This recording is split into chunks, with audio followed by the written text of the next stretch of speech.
Good evening and welcome to this edition of Twilight on CRTV News.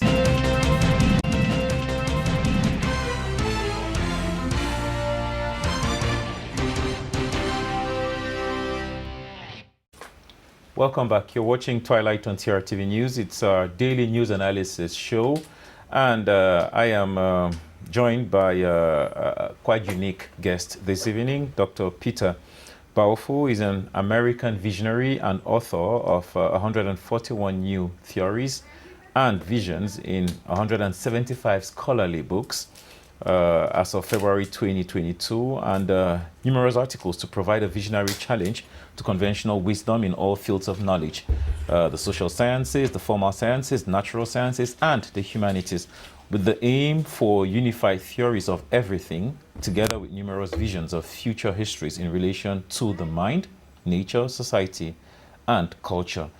Good evening, Doctor, and welcome to Cameroon. Good evening. Thank you for inviting me. Well, it's a pleasure having you. I know your work spans lots of different fields, but we're going to try as much as possible to focus our conversation this evening on poverty on the African continent, and talk a little bit as well as about global peace, because I want to believe that there is a link between these two issues.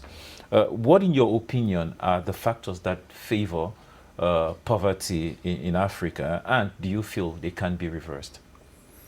Well, that is a very important question, and also a very huge question too. First of all, poverty, it depends on the definition to be poor. But I do think that Africa is not poor. In terms of resources, Africa has one of the most natural resource endowments in the world. And so in that sense, Africa is quite well known to be very rich. And that's why a lot of countries and colonial powers, by the way, in history, they came to Africa because they know that you have a lot of resources. Not just natural resources, but also human resources.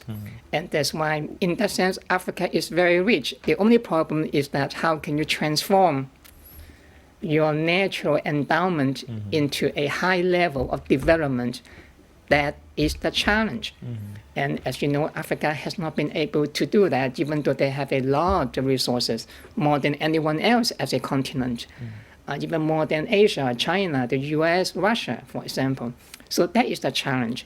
So what is the favorable condition? That is one of the most favorable conditions. And that's why if you compare that, let's say, with some other countries, let's say China, why do you think China has to make everything?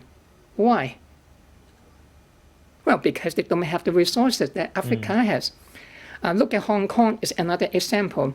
They import almost everything. Why? Well, because they don't have much of any natural resources. And that's why they have to make everything, because that's very important for survival.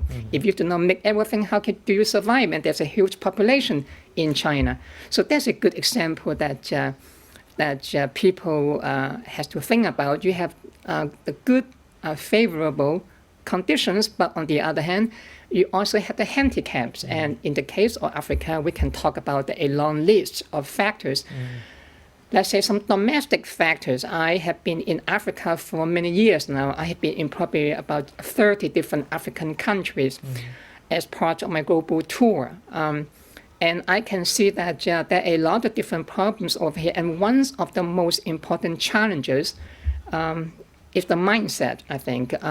Corruption is a good example, but by corruption, I don't mean the Western definition of corruption.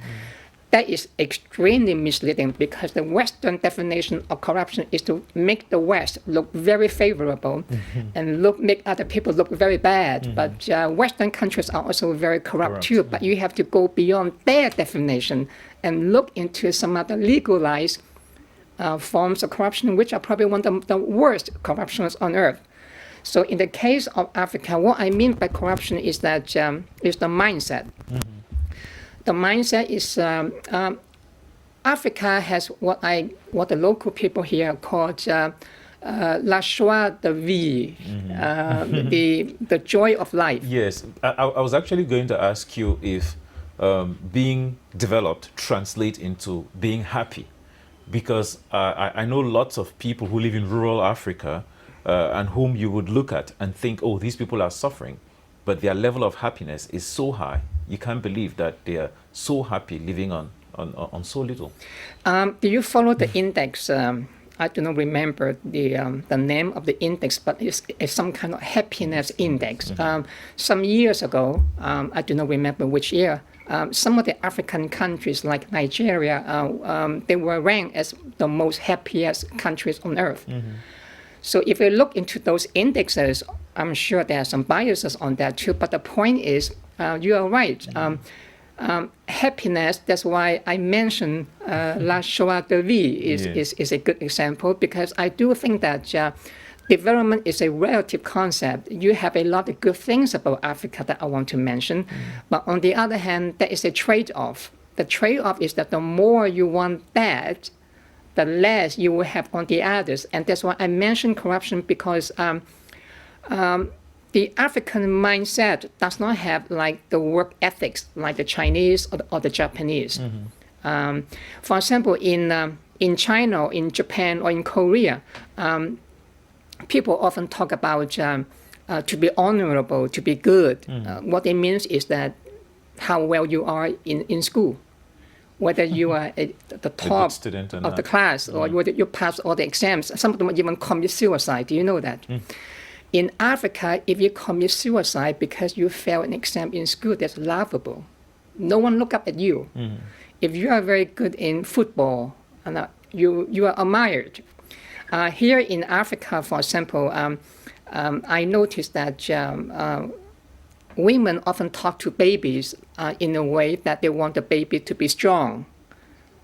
Or sometimes in the local conversation, not just over here, but also in many other countries that I have been in. There is a pattern that si tu ne manges pas ça, je te frapper. I mean, I'm going to hit you. So that means that you want to be strong is a very important concept here. Or if you do not do this, I'm going to hit you. In China, they don't talk like that. They talk in a different fashion. So you can see the focus of life is very different over here. And that's why happiness over here, in Africa, people can be poor, but they enjoy life. I mean, people with the slightest provocation can dance, can play. Even old ladies can dance on the street. But you seldom see that in Japan or in China. Why? Or in Europe. So the mindset is different over here. So if you want to be developed, you have to have certain kind of workaholic mindset. But in Africa, you don't have, except in sports, like football, for example. Look at how much they follow the African Cup. Of Nations. But they don't follow, let's say, annually you have the mathematical Olympia in math or in chess. They don't pay attention to that. No one cares. But in some of those countries that I mentioned, they care about those competitions. They want to be number one. So you see that? It's really all about our priorities, more or less. Yes.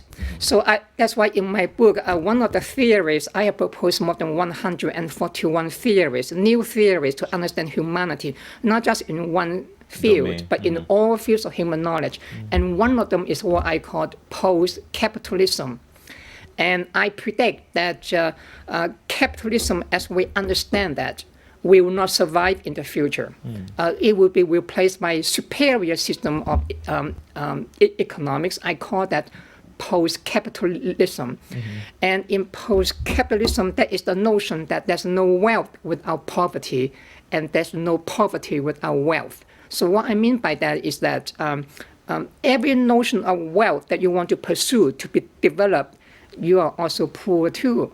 But every poverty that you end up having, intentionally or unintentionally, you are also developing your wealth, but in a different way. Then, of course, if you develop wealth in this way, you glorify that. And you would dismiss your poverty, don't talk about it. In the West, they have their own conception of that development. They focus on their wealth that they want to talk about. They ignore some other thing, which I call poverty, but they don't like to talk about it. And that is the indexes, that is the propaganda, the sociology, the politics of indexing. Yeah, definitely. Just a reminder, our viewers, that Dr. Baofu is in Cameroon as part of a global tour, which will take him to over 120 countries for a research on ethnographic research on humanity that he is carrying out. So let's pursue our conversation on Africa and the whole issue of poverty. Many Africans tend to blame colonialism and neocolonialism as two issues, either that cost them much in the past and is still holding them down from evolving. What do you think? Okay, now, fine, but we are shifting now the question in a different way. Before we were talking about the domestic issue. Now you're talking about the international issue. Okay, we can talk about it, but I just want to tell you that now we are shifting the conversation in a different dimension altogether. Yes, internationally, I do agree with that to some extent. I do think that the colonial legacy and also now neo-colonial, post-colonial, by the way, has been affecting Africa a lot. So in a way, I think that is a burden, but in another way, I think that there's just a blaming game that is not good. Let me talk about first the exploitation and all this problem, and then I'll talk about the blaming. It's quite true that the European colonial legacy in Africa is just horrific. I mean, I don't need to mention that everyone who has done research and knew how much suffering, not just in terms of slavery, that is a very important issue, but also in terms of exploitation. We are talking about how the Europeans have exploited, enslaved you, and extracted all these resources, and they did not pay for that. It's not just for 1 week. We're talking about several hundred of years. They ship all these natural resources, silver, gold, and all that, all the way to Africa, to Europe. We're not talking about 1 day or 1 week. Think about how much they owe you without paying. Why do they do that? Because they have the power. You did not have the power to kick them out. So that is a question of power. It's not true even before that. I mean, human history has seen a lot of that. I'm not saying that they are the only one, but you mentioned that. But you talk about the Roman Empire. Yeah. It's the same thing you talk about the Mongolian Empire. The same thing you could talk about the Russian Empire. The same thing you talk about the Japanese Empire. Like everyone has been doing that. So in a sense, yes, that is a problem. But on the other hand, there's also a blaming game because this happened many years ago. I always mention this. Look at Hong Kong and Singapore. Hong Kong was colonized by the UK. Singapore was also colonized by the UK. And now Singapore and Hong Kong have a higher income per capita than the UK. Now, when you blame other people, sometimes you forget. It's not working. Yeah, it's not working because how come the China, by the way, the people in Hong Kong, the majority of them are Chinese. They are part of China, but it was part of the collapse of the Chinese Empire in the 19th century. So the British came in and tried to take advantage of that, not just the UK, the Portuguese, the French, many other powers too, they are trying to come in, get something. And Singapore too, used to be part of Malaysia, but it was colonized by the British, and the majority of the population in Singapore, they are Chinese too. But how come the Chinese over there, they are able to develop? They are even much better than the British in terms of they're even richer than the former colonialists. You see, I want to give you an example, not to depress you, but to empower you, to inspire you. Stop blaming. By the way, it's not just in Africa. Look at America. I'm from the US. Black Americans are doing the same thing too. They blame the slavery 700 years ago. I'm not saying that it was good, and no one was saying that. Of course, they have to get past it. It's obvious. Slavery. I do not want to be enslaved too, by the way. Neither are you. But I'm just saying that the more you think like that, the more you sink, because you don't look into your responsibility and what you can do. It's very easy to blame because all of a sudden you're the good guy and the other people are always the evil guy, the bad guy. You're shifting responsibility. Yeah. So I have not taking ownership. I have nothing wrong with me.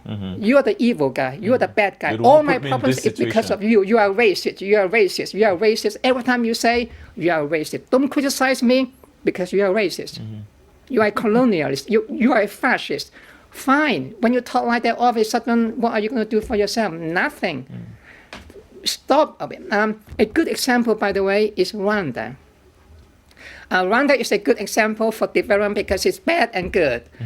It's good in a certain way because Rwanda is trying to get out of their mindset. I was also interviewed on TV too, by the way, in Rwanda. Okay. And I also told them about the same problem. They are making some progress, but they are still blaming too, by the way. The blaming again doesn't stop, but at least they are taking some responsibility to develop. Ethiopia is doing the same thing too. So I'm not saying that the international order, the colonial and neo-colonial, is always bad. But I think that sometimes you are encouraging that. Let me give you one example. Nowadays, you have the CFA, the French francs over here. Why are you keep using that? Every time when you allow other country to use the currency, that means that they are controlling your economy. Your money supply is not up to you. It's up to them to control you. But now you are blaming the colonizer, but you have been accepting it. Now you are speaking French here. Why are you speaking French? How come you don't speak your own language? And now you blame the other guy that they colonized you, but you should stop doing that instead of just blaming. You see that? Now you take some responsibility. So now you forget the fact that, look, I went to some schools in Africa. When I look at the textbooks they are made in France, or the French textbooks, or the English textbooks. How come you do not produce textbook for yourself? And what they teach you is a colonial mindset. You know more about Europe than you know more about your own country. Now you are blaming the other country that they do, but you are encouraging that even right now they are changing the currency to eco. But eco is part of the EU. That means that you are just transferring, because why? Because France now is part of the EU.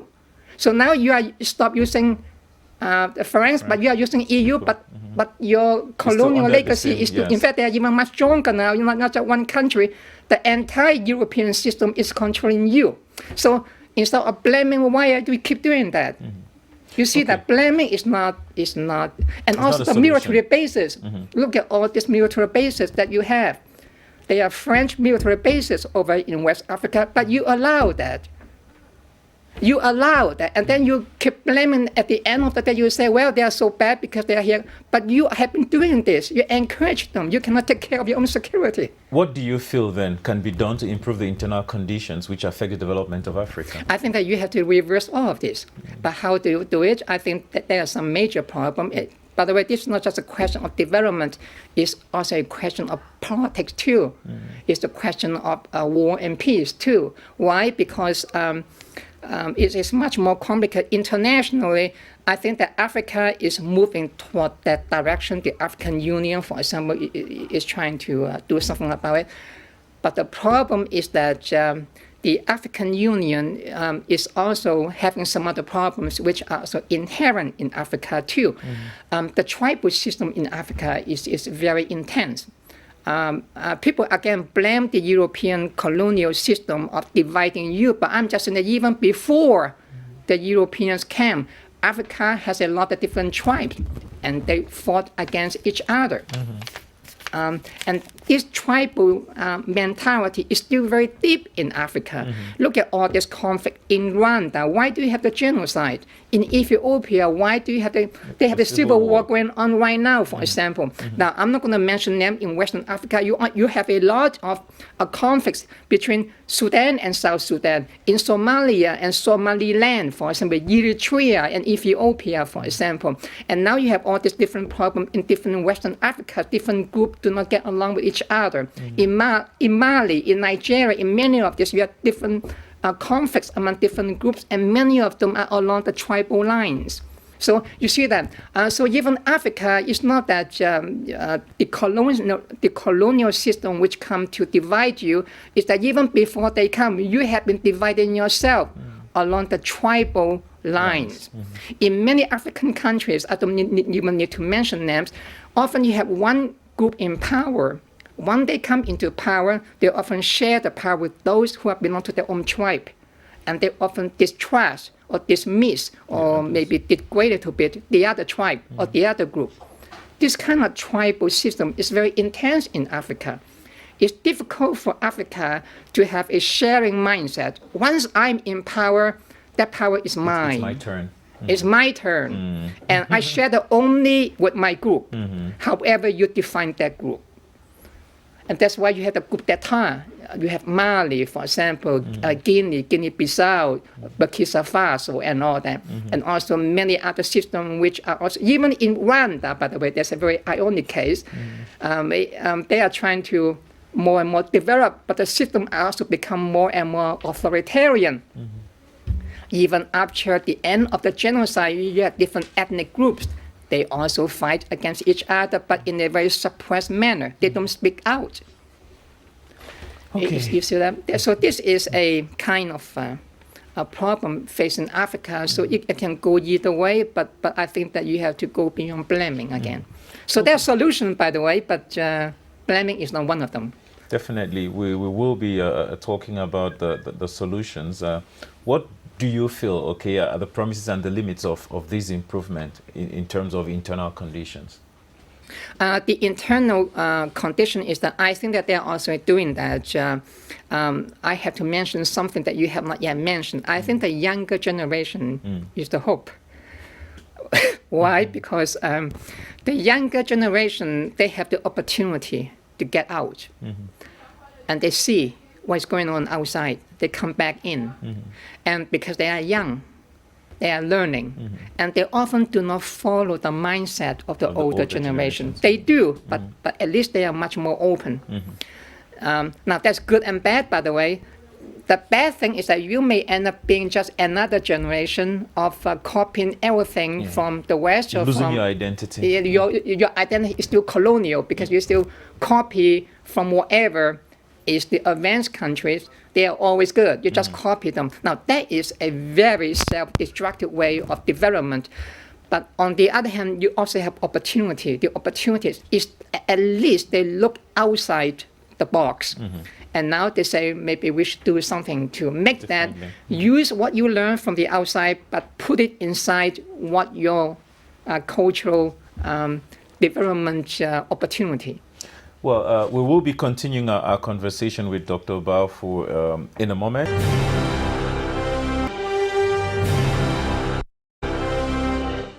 Welcome back. You're watching Twilight on CRTV News, and I'm in the company of Dr. Peter Baofu, who is an academic scholar from the US and who has published quite an impressive number of books and has taught in universities across the world. We were talking a while ago about poverty on the African continent. And do you feel that in any way poverty in Africa can be a challenge to global peace? Yes and no. Obviously, if Africa is very poor and because poverty often can lead to a lot of different social problems and political problems, and that may lead to violence and wars and all that. And that has international implications because outside powers will not just sit there and watch. Now we have to talk about international structure because that's very important. If you look at human history, every time when you have a continent or a region and which is in conflict, outside powers do not just sit there and do nothing because they want to come in.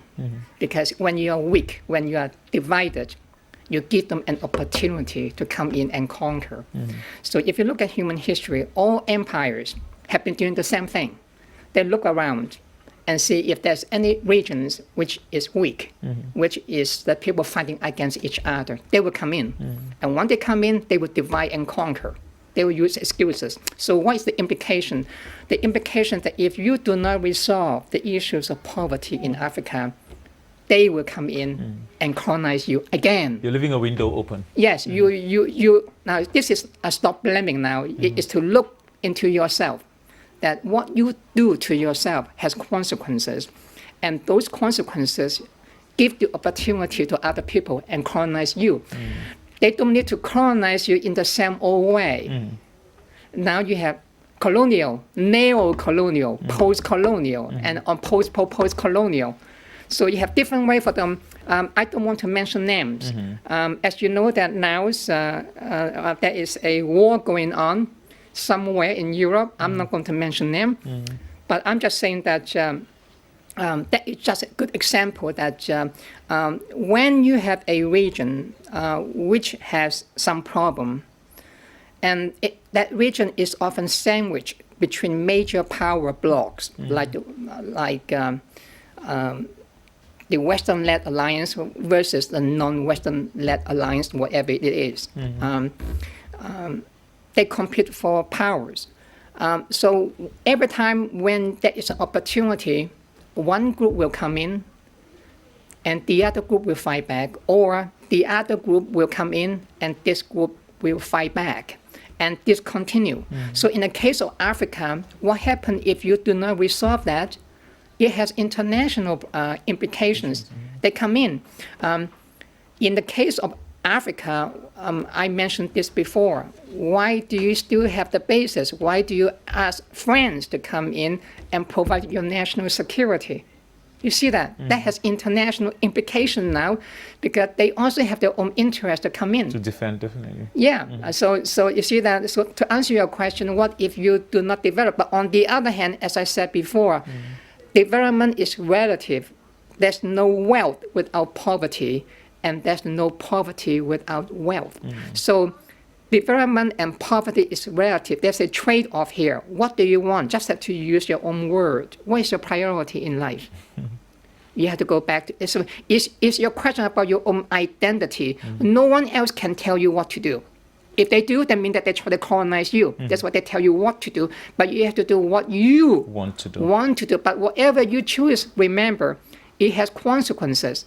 If you do that correctly, fine, congratulations, good job. But if you mess up, they jump in and they will just go after you. So I leave the question in the end to you. You have to find out what is the trade-off. What is your priority? If you want to behave like the Europeans or the Chinese or the Koreans, whatever that might be, then ask yourself, are you Chinese? Are you Europeans? No, you are African. So you have to find out who you are. But at the same time, learn from the others. Look what China has done in the last 40 years. They know their identity. They know that they are Chinese. But they learn from others. They also learn from the West. And now they develop, but without being Western. They've conceived a model that is part international and part Chinese. So in that sense, they understand themselves very well. Even when Western power try to pressure them to do this and this, they know their own identity. They know that, well, you have your own values, we have our own values. You respect our values, we respect yours. And that's called, in a way, that's democratic too. But if I impose my values on you and call that universal, then I contradict myself. How can my value be universal if you do not want it and I have to kill you and bomb you to force you to follow? That means that my value cannot be universal, then, because you are resisting me. Definitely. But if you don't resist me, you welcome me, then of course now I say, yeah, it's universal. You've accepted it. You accept it. Actually, universal. You're creating the universality by allowing others to impose. But if I come in and conquer and divide and force you and sanction you and bomb you and do this and this, that means that your values, whatever you say, no one wants to listen, but you have to force them, and there's no good end to that in the end. Do you think there can be any local conditions which contribute to improving global peace? Yes. In the case of Africa, I have been, as I said before, I have been in more than 100, maybe 20 different countries by now. So I have been all over. And I have lived in Africa for 4 or 5 years already, not continuously, but in and out, and more than probably 20 or 30 different African countries: North Africa, Western Africa, Eastern Africa, Central Africa, and Southern Africa. And I see a lot of hope too. I do think that especially the younger generation, again, the youth, the young people that I spoke to, they tend to be much more open to new ideas, to changes. They just don't just follow the older generation doing the same old thing. So my hope, in a way, relies on them. But on the other hand, I also see the pitfalls. The pitfalls is that they are too young. They often fall into the propaganda of outside powers. They end up doing the job for outside powers. And that's the most dangerous. Because when you are learning, that's good. You are open-minded. But the dark side of that, you end up doing the job, the colonial job of outside powers come to colonize you again. Because now you think that you go outside, you become more developed. You think that you know more than your own people. You come in now, you have to teach them. You do not respect the older generations anymore. You do not respect your values anymore. You think you are better because you have been in other countries that are much more advanced. You come in and teach them. Now you have this kind of mindset. You destroy yourself in the end because you are colonizing your own countries for other people. And that's the danger. But on the other hand, I also see the hope. The hope is that they are opening to change. They are questioning some of the corruption that I just mentioned. I think that's a good start. Look at African Union. I think the African Union is also doing some good things too. They are really trying to work together as a group to improve the conditions in Africa. But again, just like the Olympics, you watch the Olympics, you are very good, but they are also very good too. You run, they also run too. You are very fast, but they are also very fast too. So whoever runs the fastest will get a gold medal, and then you get a bronze or the silver, whatever.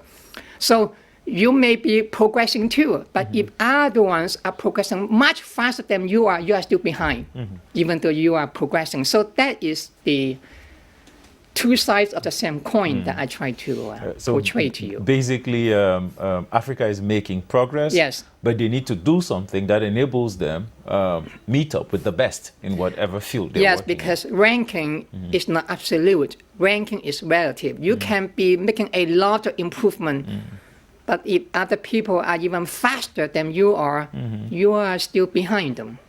Even when you are making a lot of progress, you are very proud of yourself.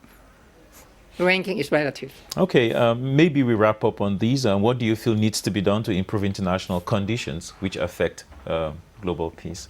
I think the international condition is not just up to you. It's also up to how much power that you have and how much power they have over you. If you look at the international power structure, it's quite clear. I'm not going to mention names. It's quite clear. It's dominated by one or two power blocks. And the rest of them just follow. International news, by the way, think about it. Who are those powers which are dictating decisions for the rest of the world? Not you, not Cameroon, not Rwanda, not Benin.